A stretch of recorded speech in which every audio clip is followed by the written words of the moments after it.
Salutare YouTube, eu sunt Sper și bine v-am găsit la seria noastră nouă cu FNAF 2. Deci, să începem new game. Grand reopening, panoramă, dă-l dracu. Aoleu, deci vreau să vă spun că la FNAF 1 la noaptea 6 n-a fost singura încercare. Să mai ștergi videoclipul, și așa am avut probleme tehnice. Se vede, ăsta am mai fost și eu ceva, dar nu prea înțeleg cum se face. Să ascultăm de la asta.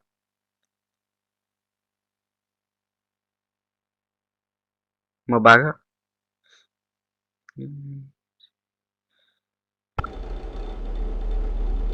Flashlight? Și cum aprim pe aia din mijloc? Press and hold to use. Hello. Aha. Hello and welcome to your new summer job at the new and improved Freddy's Pizza. I'm here to talk you through some of the things you can expect to see during your first week here and to help you get started down this new and exciting career path. Now, I want you to forget anything you may have heard about that location. Some people still have a somewhat negative impression of the company. That old restaurant was kind of left to rot for quite a while, but ce urât era să mor eu. Entertainment is committed to family fun and above all safety. They've spent a small fortune on these new animatronics, facial recognition, advanced mobility. They even let them walk around during the day. Isn't that neat? But most importantly, they're all tied into some kind of criminal database, so they can detect them a mile away. Heck, we should be paying them to guard you. Now that being said, no new system is without its kinks. You're only the second guard to work at that location. The first guy finished his week but complained about conditions. We switched him over to the day shift. So, hey, lucky you, right? Mainly he expressed concern that certain characters seem to move around at night and even attempted to get into his office. Now, from what we know, that should be impossible. That restaurant should be the safest place on Earth. So while our engineers don't really have an explanation for this, the working theory is that the robots were never given a proper night mode. So when it gets quiet, they think they're in the wrong room. Deci trebuie să fac doar asta, nu? N-am asta acolo ceva cu Paul, music box ăla, cine? There's a music box over by the prize counter. Uite, music box. To be wound up remotely. So just every once in a while, switch over to the prize counter video feed and wind it up for a few seconds. It doesn't seem to affect all of the animatronics, but it does affect deci unii dacă dau așa îi afectează. And as for the rest of them, we have an even easier solution. You see, there may be a minor glitch in the system, something about robots seeing you as an endoskeleton without its costume on and Endocine? suit. So we've given you an empty Freddy Fazbear head. Problem solved. You can put it on any time and leave it on for as long as you want. Eventually anything that wandered in will wander back out. Something else worth mentioning is kind of the modern design of the building. You may have noticed there are no doors for you to close. But hey, you have a light, and even though your flashlight can run out of power, the building cannot. So don't worry about the place going dark. Like I said, you should be golden. Check the lights, put on the Freddy head if you need to. Keep the music box wound up. Piece of cake. Have a good night, and I'll talk to you tomorrow.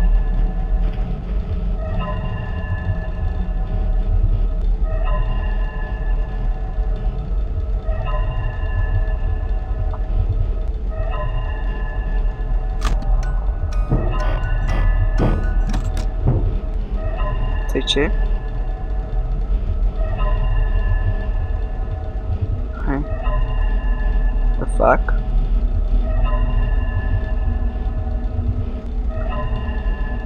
Era cineva acolo?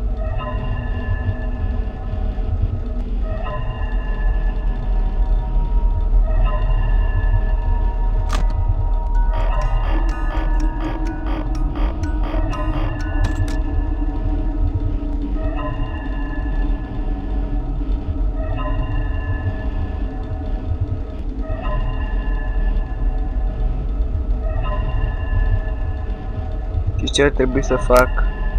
Că era cineva acolo, cred.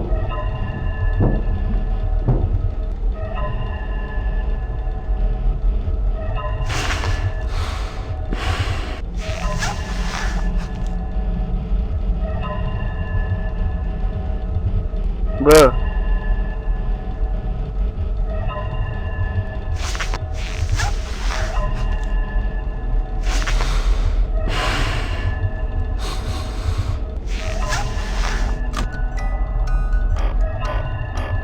Și cum dracu scap de aia?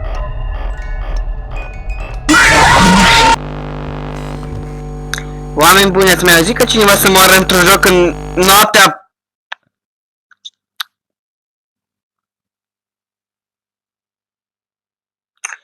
Deja să turbă în pana mea, frate, ce pura. Morții și cristianița, mătii. Help-on, pura mea. Am murit în noaptea 1 și... Hai de capul meu.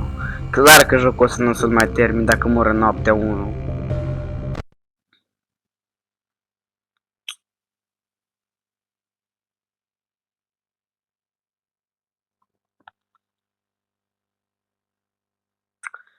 Ok.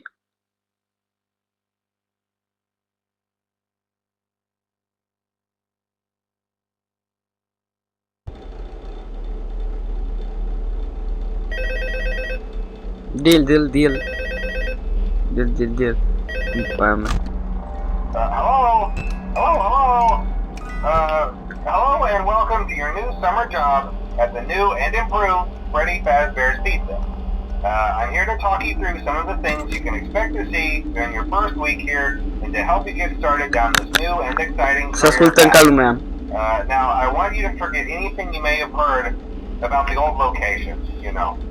Some people still have a somewhat negative impression of the company. That old restaurant was kind of left to rot for quite a while, but I want to reassure you, Fazbear Entertainment is committed to family fun and above all, safety. They've spent a small fortune on these new animatronics. Facial recognition, advanced mobility, they even let them walk around during the day. Isn't that neat?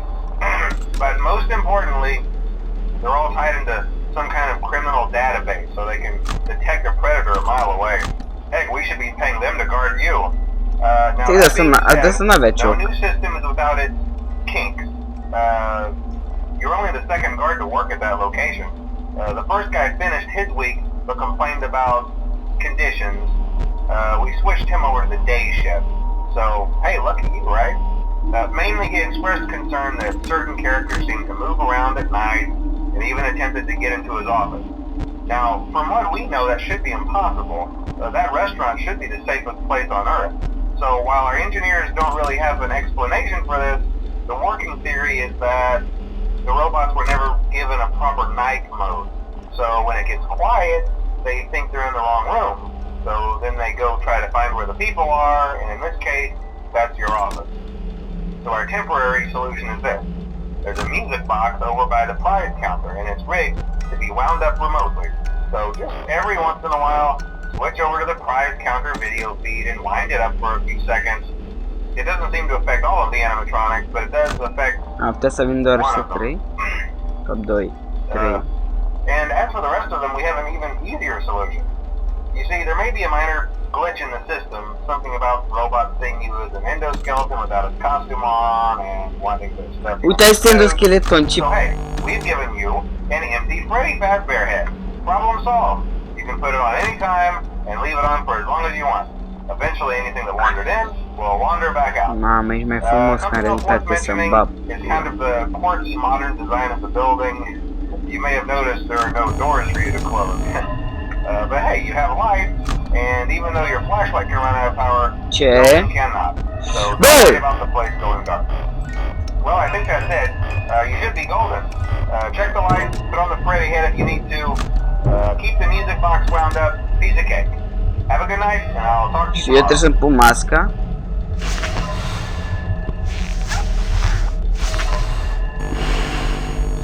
Da, uite. Salut, boss. Ce mai face mama?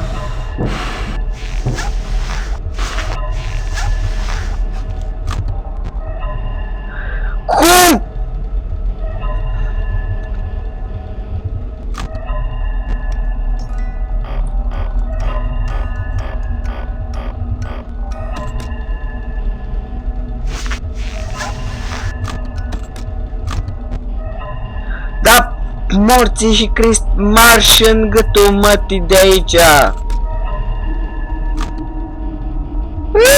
Cum dracu scape de asta?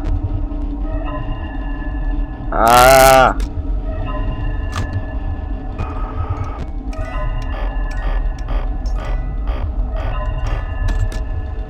Ce dacă iară mor să-mi bat piciorul de nu... Da gâtul mătii pleacă!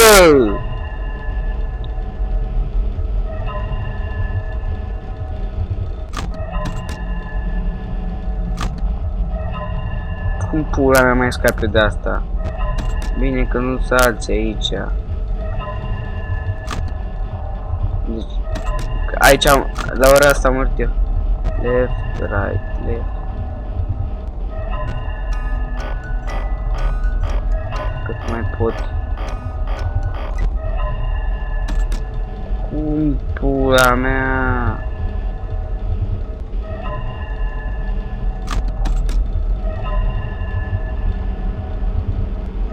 Eu cum scap de asta în morții ei?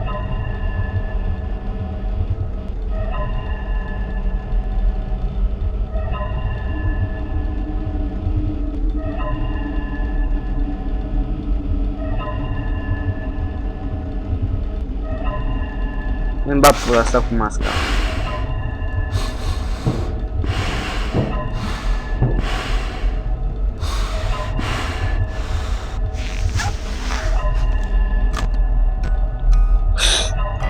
A plecat?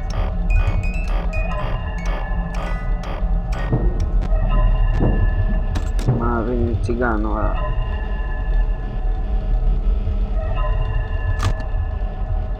Hai să vină morții tăi mai repede. Ce?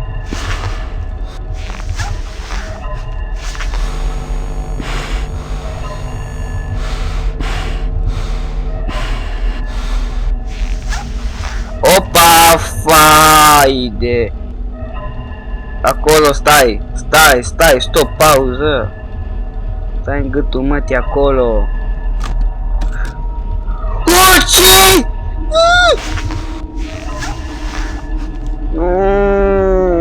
Hai mai repede în gâtul.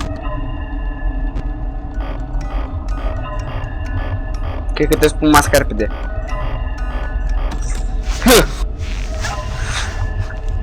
Mai mult la flashlight.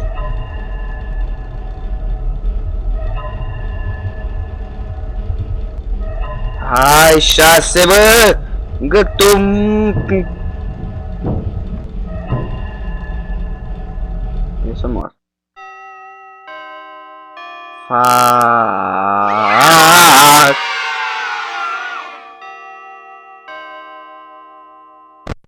Nici n-am predat. Am murit ca ultimul retardat, da? Ok. Ok.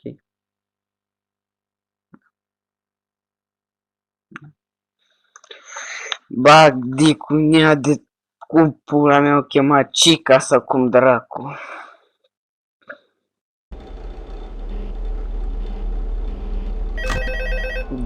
Deal. Hello? See, I told you your first night wouldn't be a problem. You're a natural. By now I'm sure you've noticed the older models sitting in the back room. Those are from the previous location, and we just use them for parts now. The idea at first was to repair them. They even started retrofitting them with some of the newer technology. But they were just so ugly, you know? And the smell. So the company decided to just go in a whole new direction and make them super kid-friendly. Those older ones shouldn't be able to walk around, but if they do, the whole Freddy head trick should work on them too, so whatever. I loved those old characters. Did you ever see Foxy the Pirate? Oh wait, Foxy. Ce? Oh yeah, Foxy. Hey listen, that one was always a bit twitchy. I'm not sure if the Freddy head trick will work on Foxy. If for some reason he activates during the night, and you see him standing at the far end of the hall, just flash your light at him from time to time. Those older models would always get disoriented with bright light. Aha, deci dacă vine Foxy trebuie să-i dau flash-ul. Așa că tot Come to râde think de of it, asta. you might want to try that on any room where something undesirable might be. It might hold them in place for a few seconds. That glitch might have carried over to the newer models too. Cine One more thing. e ăla? I'll be honest, I never liked that puppet thing. Ăsta nu era aici. Thinking, and it can go anywhere. I don't think the Freddy mask will fool it, so just don't forget the music box. Anyway, I'm sure it won't be a problem. Have a good night, and I'll talk to you tomorrow.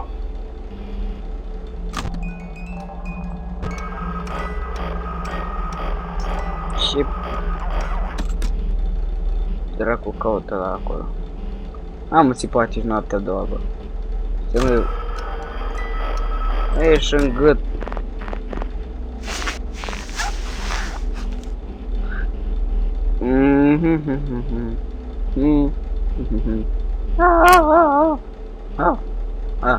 De să n-avea cioc.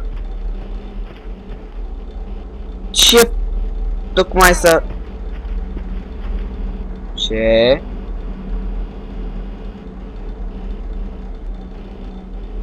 A! V-am zis că câștigăm. S-a zis un hai.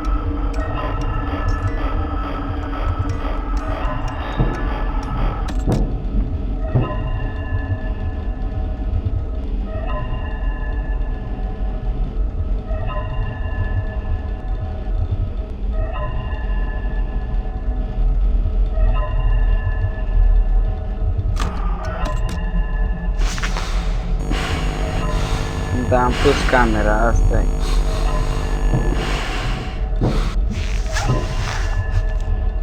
Ce pula mea.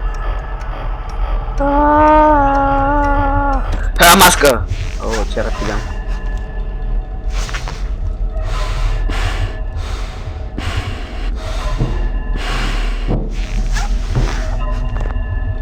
Ce?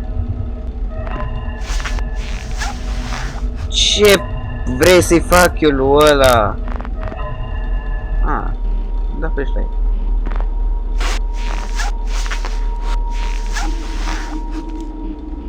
Hai să-mi bag.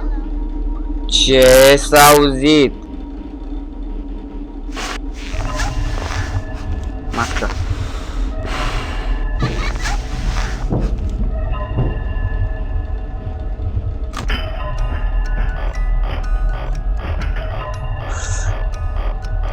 Bă, nu era acolo.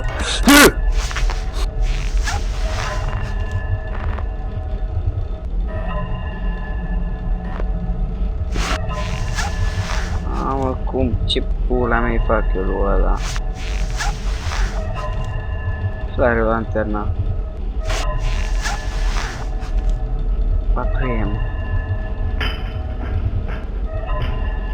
Ce pula mea-i sunetul ăla?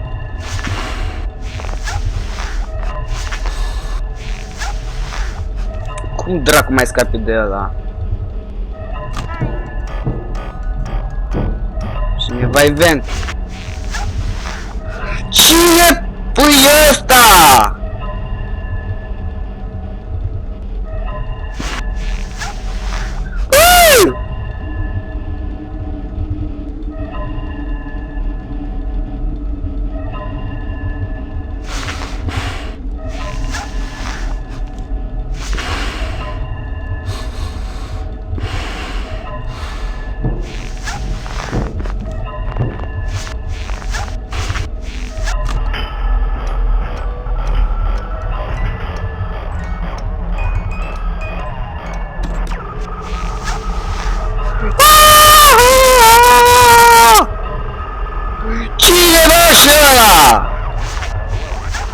Bă! Sunt înconjurat! Termin flashlight-ul. Git, ok. Cu asta ce fac? După să mai rezolv?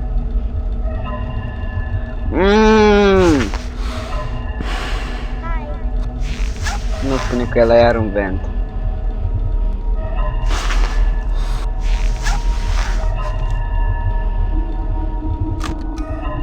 O să mor.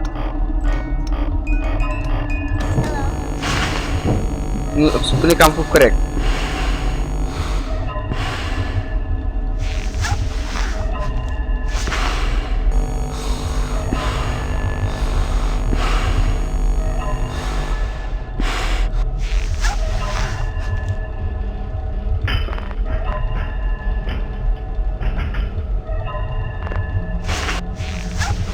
Ah, fuck. Este, bă, noaptea a doua. Get fucking grec. Cam atât a fost cu video acesta. Nu uitați să susțineți seriile. Ne vedem data viitoare. Bye bye. Nu s-a terminat încă, că am observat că e ceva aici.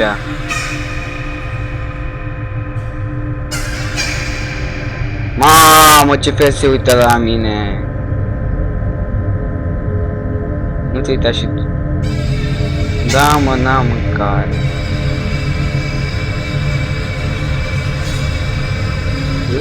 Să moră ce tare.